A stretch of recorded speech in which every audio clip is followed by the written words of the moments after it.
এই যে মাঝের এই রাস্তাটা পেরোলেই আমরা খুব সহজেই একটা ডিস্ট্রিক্ট থেকে আরেকটা ডিস্ট্রিক্টে চলে যেতে পারি। বাট ব্যাপারটা কি এতটাই সহজ যেখানে আমরা এতগুলো লাগেজ নিয়ে দুজনে মিলে চলেছি স্কুটিতে? Hi, let me share my shifting journey with you. সকাল 6:30টায় আমি আর রিজু বেরিয়ে পড়েছি গন্তব্যে।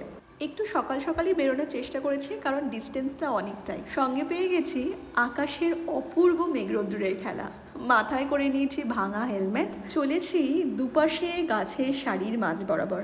দেখো কি অপূর্ব লাগছে রাস্তাটা। যদি লোকেশন বলি তাহলে বলবো নবদ্বীপ থেকে এটা অনেকটাই দূরে, কেতুগ্রামের ঠিক আগে বা একটু পরে, এক্স্যাক্ট লোকেশনটা আমার মনে নেই। এতটা জার্নি করার পরে চায়ে ব্রেক তো বানতা হয়, তাই আমরা দুধ চাকে ডিচ করে লিকার চা খেয়েছি। চা খেয়ে নিজেদেরকে এনার্জাইজ করে গুগল বাবাজির হেল্পে অলি গলি দিয়ে পৌঁছে গেছি আমাদের গন্তব্য বীরভূম। হ্যাঁ, কল্যাণী থেকে এবার আমরা শিফট করছি বীরভূমে।